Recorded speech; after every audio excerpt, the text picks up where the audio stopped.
प्रिय viewer, Haryana CET के इस इम्पोर्टेंट क्विज़ में आपका स्वागत है। इस क्विज़ में हम लगभग सभी विषयों जैसे हरियाणा जीके, इतिहास, विज्ञान, राज्य व्यवस्था, भूगोल और अर्थशास्त्र आदि से संबंधित प्रश्नों पर विस्तार से चर्चा करेंगे। हम क्विज़ के प्रत्येक प्रश्न को व्याख्या के साथ पढ़ेंगे ताकि हर प्रश्न से अधिक जानकारी हासिल कर सकें। इस क्विज़ में हम उन प्रश्नों को भी पढ़ेंगे जो पिछली परीक्षा में पूछे गए हैं। आप इस सीरीज़ को फॉलो ज़रूर करें। यह सीरीज़ आपकी तैयारी को धार देने में काफ़ी कारगर साबित होगी। नमस्कार दोस्तों, ये हरियाणा सीईटी के लिए पहला क्विज़ है और इस क्विज़ में हम प्रत्येक प्रश्न को व्याख्या के साथ पढ़ेंगे। तो चलिए शुरू करते हैं। पहला प्रश्न है, किस अधिनियम के द्वारा केंद्र में द्विसदनीय विधायिका बनाई गई? ऑप्शंस हैं 1892 के भारतीय परिषद अधिनियम द्वारा, 1909 के भारतीय परिषद अधिनियम द्वारा, 1919 के भारत सरकार अधिनियम द्वारा या फिर 1935 के भारत सरकार अधिनियम द्वारा। इसका सही जवाब है ऑप्शन सी, यानी कि 1919 के भारत सरकार अधिनियम द्वारा। इस अधिनियम के द्वारा केंद्र में द्विसदनीय विधायिका बनाई गई थी। अब आइए इसकी डिटेल देख लेते हैं। भारत सरकार अधिनियम 1919 के द्वारा भारतीय प्रशासनिक व्यवस्था में अनेक सुधार किए गए। केंद्र में द्विसदनीय विधायिका की स्थापना की गई। इस अधिनियम के द्वारा प्रत्यक्ष निर्वाचन प्रणाली अपनाई गई और महिलाओं को मत देने का अधिकार दिया गया। याद रखें, प्रत्यक्ष निर्वाचन प्रणाली किस अधिनियम के तहत अपनाई गई थी? भारत सरकार अधिनियम 1919 के तहत, और महिलाओं को वोट देने का अधिकार भी इसी अधिनियम के तहत दिया गया था। इस अधिनियम के द्वारा प्रांतों में द्वैध शासन लगाया गया। मोस्ट इंपॉर्टेंट पॉइंट है ये, कई बार एग्जाम में पूछा गया है। इस अधिनियम के द्वारा भारत में लोक सेवा आयोग का गठन किया गया और महालेखा परीक्षक की नियुक्ति का प्रावधान भी किया गया, और इसी अधिनियम को मोंटेग्यू चेम्सफोर्ड अधिनियम भी कहा जाता है। ये अधिनियम बहुत ही इंपॉर्टेंट है, परीक्षा में बहुत सारे प्रश्न पूछे जाते हैं इससे, तो सारे के सारे पॉइंट आप अच्छे से याद रखें, यहाँ से एग्जाम में प्रश्न पूछा जा सकता है। आइए बढ़ते हैं नेक्स्ट क्वेश्चन की ओर। प्रश्न है, भारत की संविधान सभा का प्रथम अधिवेशन कब प्रारंभ हुआ? ऑप्शंस हैं 10 जून 1946, 9 दिसंबर 1946, 19 नवंबर 1947 या फिर 30 जून 1949। तो इसका सही जवाब होगा ऑप्शन बी, यानी कि 9 दिसंबर 1946। 9 दिसंबर 1946 को संविधान सभा की पहली बैठक हुई थी। आइए इसकी डिटेल देख लेते हैं। भारतीय संविधान सभा की पहली बैठक 9 दिसंबर 1946 को हुई, जिसका अस्थायी अध्यक्ष डॉक्टर सच्चिदानंद सिन्हा को बनाया गया। याद रखें, संविधान सभा का पहला अध्यक्ष, अस्थायी अध्यक्ष था, कौन बनाया गया था? डॉक्टर सच्चिदानंद सिन्हा। संविधान सभा की पहली बैठक में मुस्लिम लीग ने भाग नहीं लिया, अतः बैठक में 379 सदस्यों में से केवल 211 सदस्यों ने ही भाग लिया। आप सभी जानते हैं संविधान सभा की कुल सदस्य संख्या 379 थी। चूँकि पहली बैठक में मुस्लिम लीग ने भाग नहीं लिया, इसलिए केवल और केवल 211 सदस्य ही आए थे। 11 दिसंबर 1946 को संविधान सभा की दूसरी बैठक होती है और इसमें डॉक्टर राजेंद्र प्रसाद को संविधान सभा का स्थायी अध्यक्ष चुन लिया जाता है। हमें ज़रूर याद रखना है, संविधान सभा का पहला अध्यक्ष जो कि अस्थायी अध्यक्ष था डॉक्टर सच्चिदानंद सिन्हा थे, और संविधान सभा के स्थायी अध्यक्ष कौन थे? डॉक्टर राजेंद्र प्रसाद। आइए बढ़ते हैं नेक्स्ट क्वेश्चन की ओर। अगला प्रश्न हरियाणा जीके से संबंधित है। प्रश्न है, बीरबल का छत्ता इमारत हरियाणा के किस नगर में है? ऑप्शंस हैं नारनौल, हांसी, महेंद्रगढ़ या फिर रेवाड़ी। तो इसका सही जवाब है ऑप्शन ए, यानी कि नारनौल। बीरबल का छत्ता कहाँ पर है? नारनौल, महेंद्रगढ़ में है। बीरबल का छाता नामक इमारत हरियाणा के नारनौल में स्थित है, और नारनौल कहाँ पर है? महेंद्रगढ़ में। इस इमारत का निर्माण बाल मुकुंद दास ने करवाया था। यह शाहजहां के काल में दीवान के पद पर आसीन थे। याद रखें, बीरबल का छाता किसने बनवाया था? बाल मुकुंद दास ने बनवाया था। इस इमारत से एक गुफा दिल्ली, जयपुर और महेंद्रगढ़ तक जाती है। बहुत ही इंपॉर्टेंट क्वेश्चन था, विगत परीक्षा में ये पूछा गया था, आप इसको अच्छे से याद रखें। अगला प्रश्न है, हरियाणा सरकार ने पशुधन बीमा योजना की शुरुआत किस जिले से की थी? प्रश्न इस प्रकार से है, ये यहाँ पे थोड़ी मिस्टेक हो गई है, आप इसको सुधार लीजिएगा। ऑप्शन है इसके भिवानी में, झज्जर में, रेवाड़ी में या फिर रोहतक में। तो इसका सही जवाब है ऑप्शन डी, यानी कि रोहतक में। याद रखें, रोहतक में पशुधन बीमा योजना की शुरुआत की गई थी। तो इसका सही जवाब क्या है? ऑप्शन डी, ना कि ऑप्शन ए। हरियाणा सरकार ने पशुधन बीमा योजना की शुरुआत 29 जुलाई 2016 को रोहतक जिले से की थी। कब की थी? 29 जुलाई 2016 को। इसका शुभारंभ कृषि मंत्री ओम प्रकाश धनखड़ द्वारा किया गया था। इस योजना के तहत गाय, बैल, भैंस और ऊंट के लिए 100 रुपये का प्रीमियम मिलेगा। यानी कि जो भी इसका फ़ायदा उठाना चाहते हैं, अपने पशुओं का बीमा करवाना चाहते हैं, तो उनको प्रीमियम के तौर पर 100 रुपये देने पड़ते थे। अनुसूचित जाति के जो भी प्रजनक हैं उनके लिए ये योजना बिल्कुल फ्री थी, निःशुल्क थी। तो हमें ज़रूर याद रखना है, पशुधन बीमा योजना की शुरुआत 29 जुलाई 2016 को कहाँ से की गई थी? रोहतक से की गई थी। अगला प्रश्न साइंस से संबंधित है और प्रश्न है, पायरोमीटर किसके मापन के लिए प्रयोग किया जाता है? ऑप्शन है इसके उच्च ताप के, आर्द्रता के, घनत्व के या फिर वायुमंडलीय दाब के। तो इसका सही जवाब है ऑप्शन ए, यानी कि उच्च ताप के। याद रखें, पायरोमीटर का प्रयोग किस में किया जाता है? उच्च ताप को मापने के लिए किया जाता है। आर्द्रता किस में मापी जाती है? हाइग्रोमीटर में। घनत्व की बात करें तो इसका ऐसा ही मात्रक है kg पर मीटर क्यूब, और वायुमंडलीय दाब को मापा जाता है बार में। आइए इसकी व्याख्या देख लेते हैं।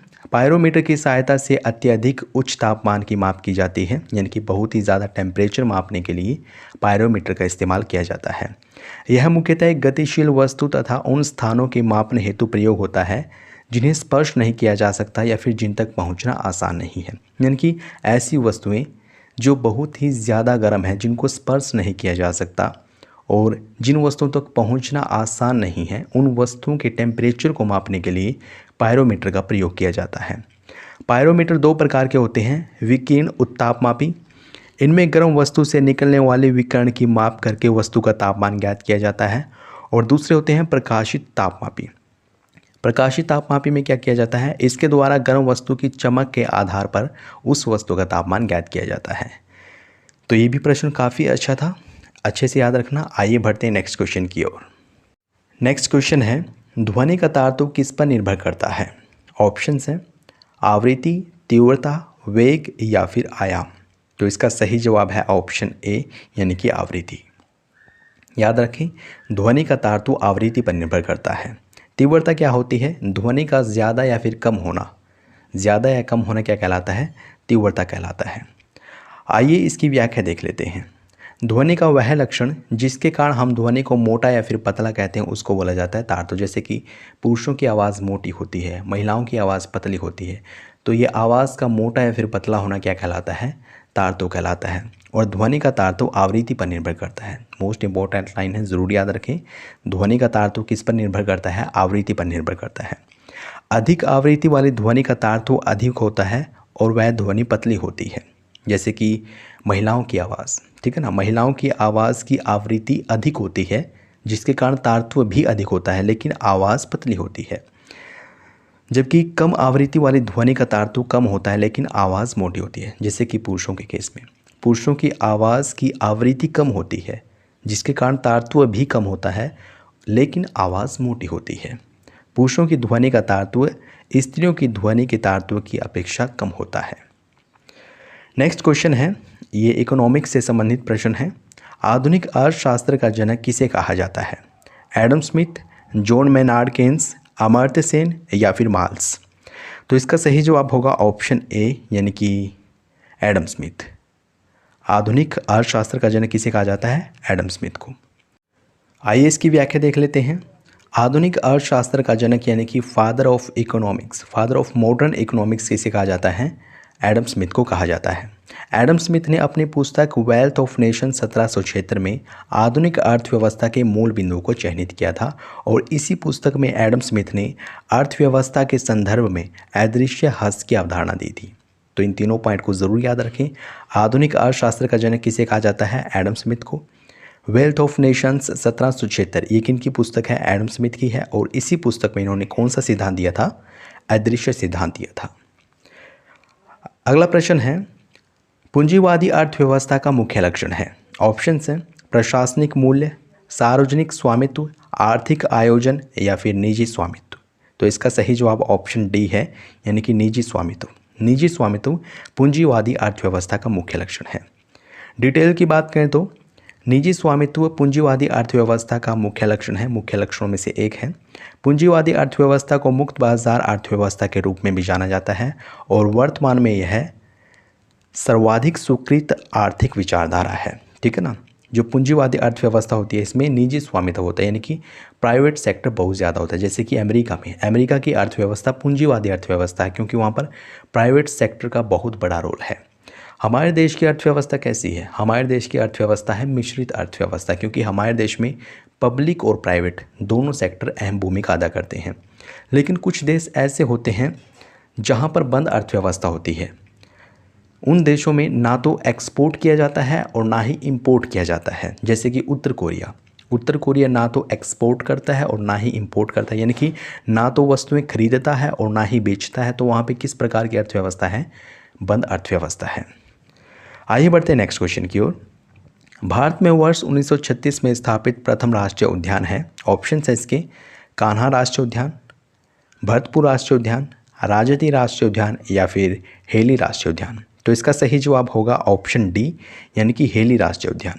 याद रखें, भारत में स्थापित पहला राष्ट्रीय उद्यान कौन सा है? हेली राष्ट्रीय उद्यान है और इसकी स्थापना वर्ष 1936 में की गई थी। जो कान्हा राष्ट्रीय उद्यान है ये कहाँ पर है? मध्य प्रदेश में।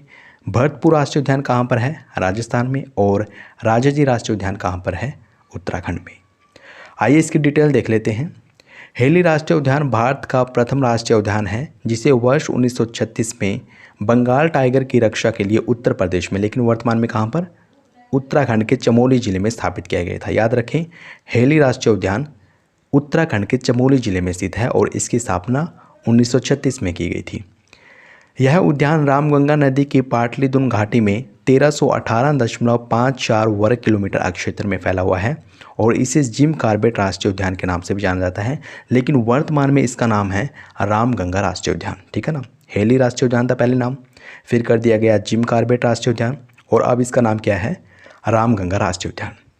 यह देश का प्रथम भाग आरक्षित क्षेत्र है और इसको आरक्षित क्षेत्र कब घोषित किया गया? वर्ष 1973 में। अगला प्रश्न है, विश्व का सबसे ऊंचा गुरुत्व बांध कौन सा है? अरिहंत बांध, कोयना बांध, भाखड़ा बांध या फिर नागार्जुन बांध। तो इसका सही जवाब होगा ऑप्शन सी, यानी कि भाखड़ा बांध। विश्व का सबसे ऊंचा गुरुत्व बांध कौन सा है? भाखड़ा बांध। जो रिहंद बांध है ये यूपी में है, रिहंद नदी पर। कोयना बांध ये कोयना नदी पर है महाराष्ट्र में। और नागार्जुन बांध ये तेलंगाना में है, कृष्णा नदी पर। आइए इस प्रश्न की व्याख्या देख लेते हैं। विश्व का सबसे ऊंचा गुरुत्व बांध भारत के पंजाब राज्य में सतलुज नदी पर स्थित भाखड़ा बांध है। याद रखें, भाखड़ा बांध विश्व का सबसे ऊंचा गुरुत्व बांध है और पंजाब राज्य में है, सरस्वती नदी पर है।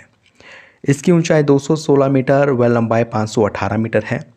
इस बांध द्वारा गोविंद सागर जलाशय का निर्माण किया गया है। नेक्स्ट क्वेश्चन हिस्ट्री से संबंधित है। प्रश्न है, मोहनजोदड़ो में सबसे बड़ी इमारत कौन सी थी? ऑप्शन है इसके विशाल स्नानागार, अन्नागार, बड़ा भवन या सभागार या फिर 2 मंजिला इमारत। तो इसका सही जवाब होगा ऑप्शन बी, यानी कि अन्नागार। याद रखें, मोहनजोदड़ो में सबसे बड़ी इमारत अन्नागार थी। मोहनजोदड़ो की खुदाई वर्ष 1922 में राखलदास बनर्जी के निर्देश में कराई गई थी और मोहनजोदड़ो का शाब्दिक अर्थ है मृतकों का टीला। मोहनजोदड़ो से प्राप्त सबसे बड़ी इमारत है अन्नागार, जो कि राजकीय भंडारागार होता था। और मोहनजोदड़ो से प्राप्त अन्य प्रमुख इमारतें कौन कौन सी हैं? विशाल स्नानागार, महाविद्यालय भवन और पुजारी की मूर्ति। ठीक है ना। तो मोहनजोदड़ो के बारे में हमें इतनी बातें ज़रूर याद रखनी है।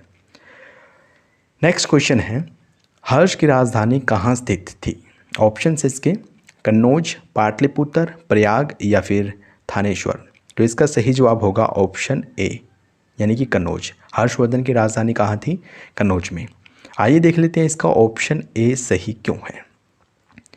राज्यवर्धन की मृत्यु के बाद हर्षवर्धन थानेश्वर के राज सिंहासन पर बैठा और अपनी राजधानी थानेश्वर से कन्नौज स्थापित की। देखिए, जब पुष्यभूति वंश की स्थापना की गई थी पुष्यभूति के द्वारा, तो उस समय थानेश्वर को उसने अपनी राजधानी बनाया था। ठीक है ना। जब राज्यवर्धन की मृत्यु होती है तब भी थानेश्वर ही राजधानी होती थी, लेकिन जैसे ही हर्षवर्धन गद्दी पर बैठा तो उसने अपनी राजधानी थानेश्वर से कन्नौज में स्थापित की। इसलिए इसका सही जवाब क्या होगा? Option A. उन्होंने हर्षशिलादित्य की उपाधि धारण की, परम भट्टारक मगध नरेश की उपाधि भी धारण की। इसके शासनकाल में कर वसूल करने वाले अधिकारी को भौगोलिक और भूमि संबंधी विवरण रखने वाले अधिकारी को पुस्तपाल कहा जाता था। ये दोनों पॉइंट मोस्ट इंपॉर्टेंट है, इन दोनों को याद रखना। कर वसूलने वाले अधिकारी को क्या कहा जाता था? भौगोलिक और भूमि संबंधी विवरण रखने वाले अधिकारी को पुस्तपाल कहा जाता था। तो दोस्तों ये था पहला क्विज। आशा करता हूँ आपको ये बहुत ही अच्छा लगा होगा, शानदार लगा होगा। अगर आपको ये वीडियो अच्छी लगी है तो प्लीज़ इसको लाइक और शेयर करना न भूलें। अगर आपने चैनल को सब्सक्राइब नहीं किया है प्लीज़ अभी सब्सक्राइब करें।